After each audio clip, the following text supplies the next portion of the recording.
Assalamualaikum warahmatullahi wabarakatuh. Perkenalkan, nama saya Rizwana Siregar dari kelas 2 Sistem Informasi E dengan NIM 24573011125. Pada video kali ini, saya akan menjelaskan tentang CRUD untuk proyek Bina Desa, yaitu proyek kelompok 7. Yang pertama-tama, saya akan menunjukkan referensi dari template dan juga form yang saya gunakan. Di sini saya menggunakan template dari Material.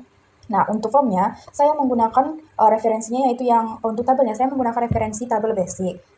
Nah, ini untuk judulnya nanti seperti ini. Nah, nanti kan ada status pada project saya. Nah, statusnya ini saya menggunakan referensinya yang ini.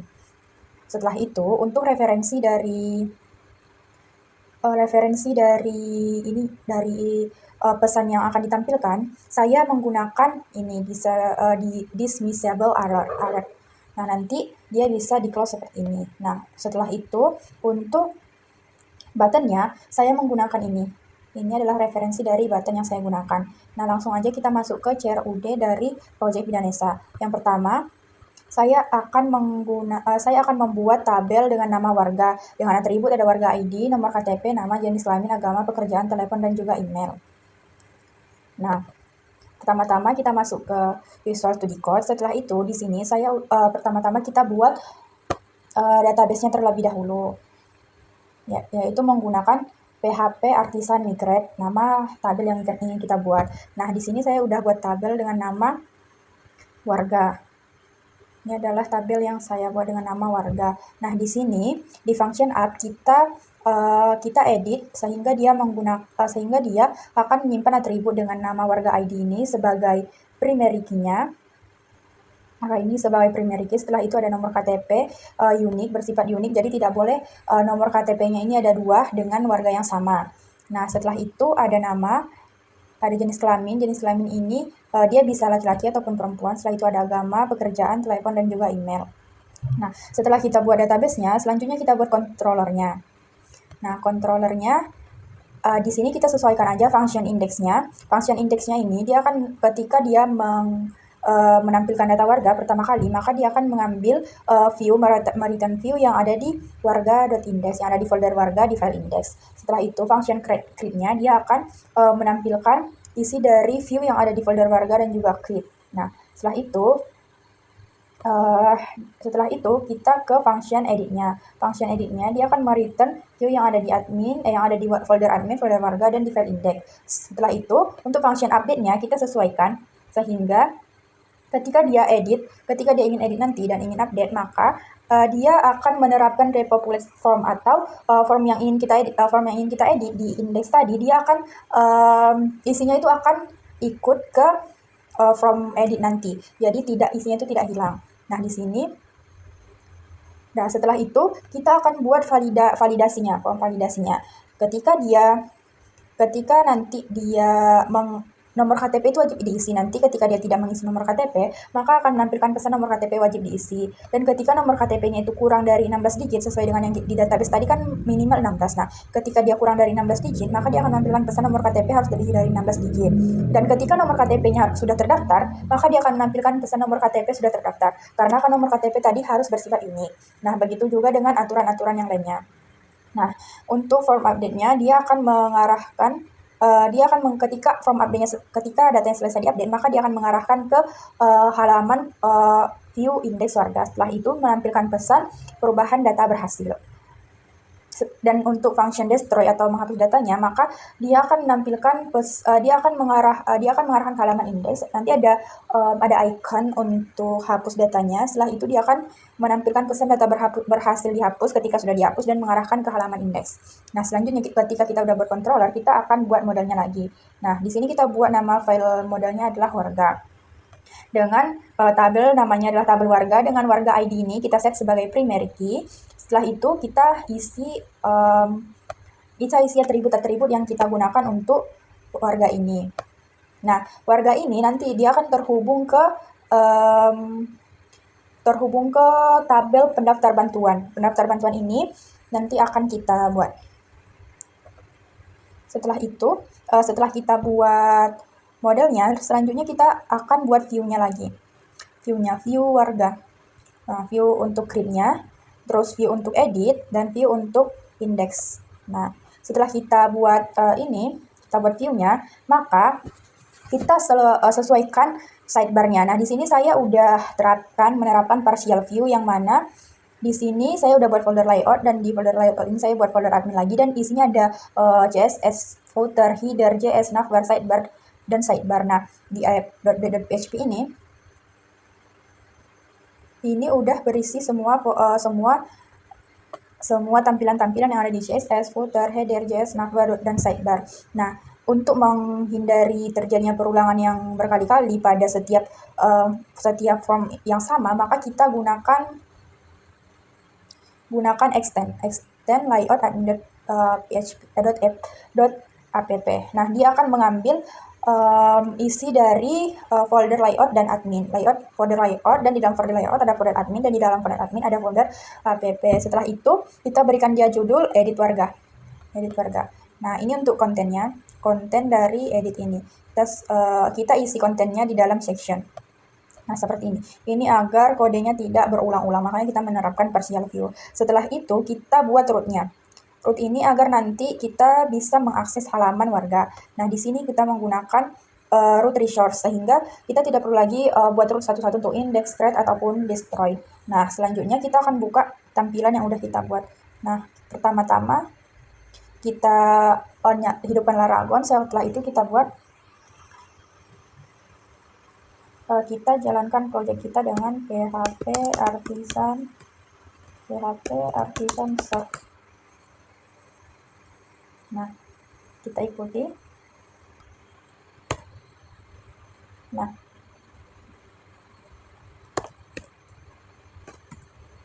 dia akan mengarahkan kita ke halaman dashboard. Nah, di sini udah ada data warga.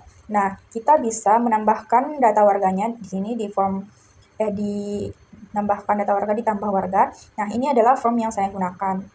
Mirip seperti referensi tabel yang saya gunakan, mirip seperti ini. Ini adalah referensi saya. Nah, di sini kita masukkan nomor KTP. Nomor KTP kan tadi wajib 16 digit. Coba kita buat kurang dari 16 digit. Kita masukin nama, pilih jenis kelamin, perempuan, agama.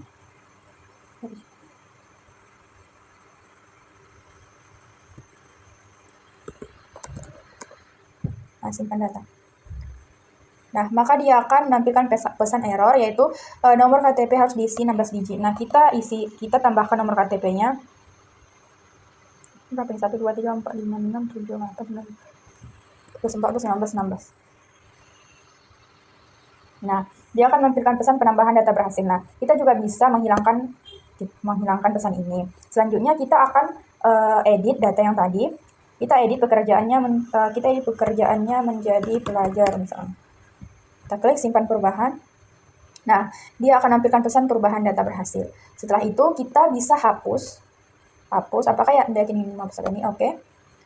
Dia akan menampilkan pesan data berhasil dihapus. Baiklah, udah selesai. Setelah itu kita akan buat lagi tabel yang namanya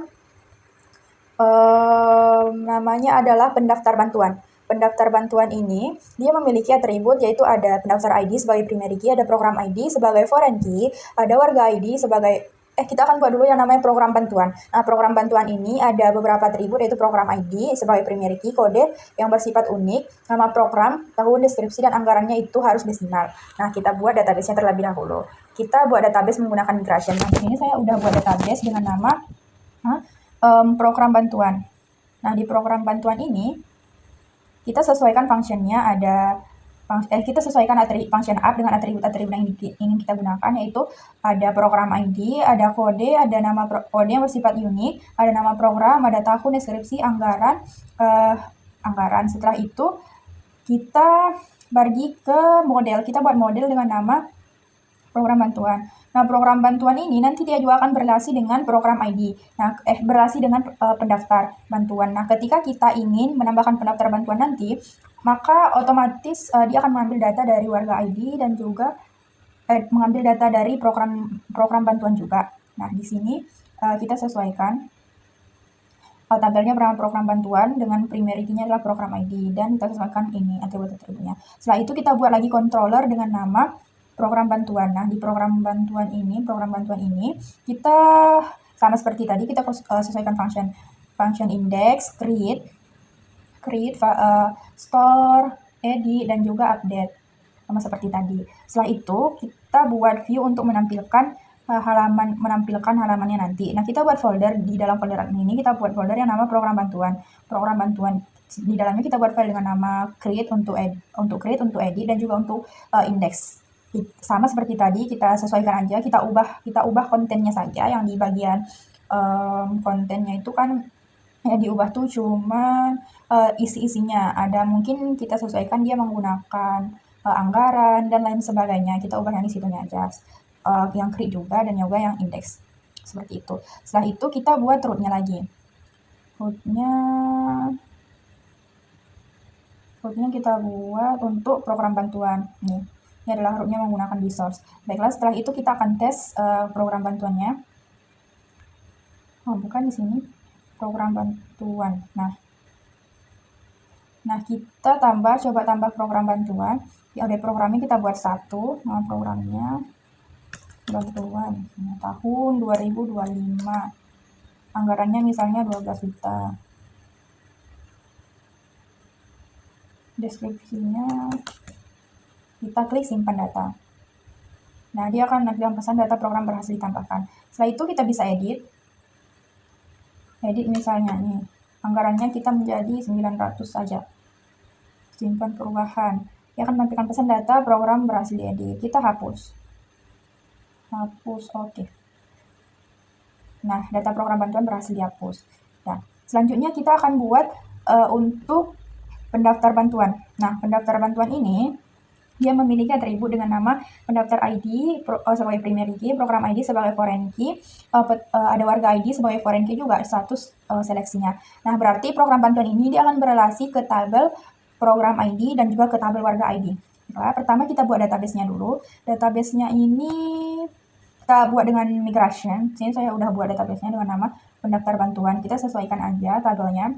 Nah, di sini kita buat relasikan dia dengan tabel warga ID dan juga program ID menggunakan onsite-net integer seperti ini. Nah, nanti dia tuh akan mengambil data dari tabel warga ID dan juga program ID. Nah, di sininya kita juga sesuaikan constraints karena dia memiliki foreign key. Nah, nama tabelnya warga ID mereference ke warga ID, tabel warga ID. Nah, nama warga ini ambil step. Nah, setelah itu kita buat controller dengan nama pendaftar bantuan controller. Nah, kita sesuaikan aja sama seperti sebelumnya. Kita sesuaikan function-functionnya. Function untuk index, untuk store, untuk create. Nah, di sini di controllernya kita menggunakan, karena kita berelasi, kita akan menggunakan controller yang ada di program bantuan dan juga warga. Di sini. Terus tuh pendaftar bantuannya kita gunakan tabel warga dan juga tabel program. Kita mengambil data dari situ. Nah, item view jangan mengarahkan ke halaman file program bantuan. Program pendaftar bantuan. Setelah itu create-nya juga dia mengambil data dari warga dan juga program. Nah, seperti itu. Ininya juga editnya, jangan lupa kita tambahin dia mengambil data dari pendaftar, dari warga dan juga program bantuan. View-nya juga jangan lupa dibuat. Dan udah seperti itu. Selanjutnya kita buat modelnya lagi. Model dengan nama pendaftar bantuan. Nah, di pendaftar bantuan ini kita gunakan primary-nya pendaftar bantuan ID. Setelah itu ada atribut-atribut dengan nama warga ID, program warga ID ini sebagai foreign key, program ID sebagai foreign key, tanggal daftar, status, dan keterangan sebagai atribut yang biasa. Setelah itu kita gunakan function warga, karena dia akan berrelasi dengan tabel warga tadi, warga ID, dan juga tabel program bantuan tadi. Setelah itu kita ke view-nya, kita buat folder dengan nama pendaftar bantuan. Setelah itu kita sesuaikan function create, edit, dan juga indeksnya. Function create-nya, edit, dan juga index. Setelah itu kita sesuaikan root-nya. Root-nya ada di folder, ini ada di file webs. Kita buat root dengan resource. Ini dia root-nya. roomnya dengan resource. Nama roomnya adalah pendaftar bantuan. Setelah itu kita buka webnya tadi, kita refresh. Setelah itu kita mengarahkan kita buka pendaftar bantuan. Nah, kita tambah pendaftar. Nah, untuk nama warganya, dia akan mengambil data dari warga tadi. Nah, kita ke warga ini. Kan di sini nama warganya ada Sadiah dan juga Riswana. Nah, dia akan mengambil data dari itu. Nah, untuk program bantuannya juga, pada dipilih program bantuan, dia akan mengambil data dari program bantuan yang udah kita inputkan. Di sini kan ada 2 program bantuan yang diinputkan, yaitu bantuan masyarakat tahun 2010 dan juga bantuan tahun 2025. Nah, dia akan mengambil data dari situ. Tambah. Nah, kita pilih nama warganya siapa yang ingin kita buat, misalnya Riswana. Nah, tanggal daftarnya itu bisa today, hari ini, atau terserah mau kapan ya. Programnya kita pilih berdasarkan data program bantuan tadi. Statusnya ini ada 3 yang kita gunakan, bisa diproses, diterima, ataupun ditolak. Nah, coba kita buat kalau misalnya kita nggak pilih, statusnya ini secara default akan diproses, tapi ketika kita dipilih misalnya diterima, masukkan. Kita klik simpan data. Nah, maka dia akan menampilkan status diterima. Coba kita edit lagi, kita edit statusnya menjadi ditolak misalnya. Kita klik simpan perubahan, maka statusnya akan menampilkan pesan ditolak. Ya, seperti itu. Dan ketika kita hapus, nah, maka data pendaftar berhasil dihapus, seperti itu. Baiklah, sekian video saya untuk pertemuan sekian video saya untuk pertemuan ini. Lebih dan kurangnya saya mohon maaf. Wassalamualaikum warahmatullahi wabarakatuh.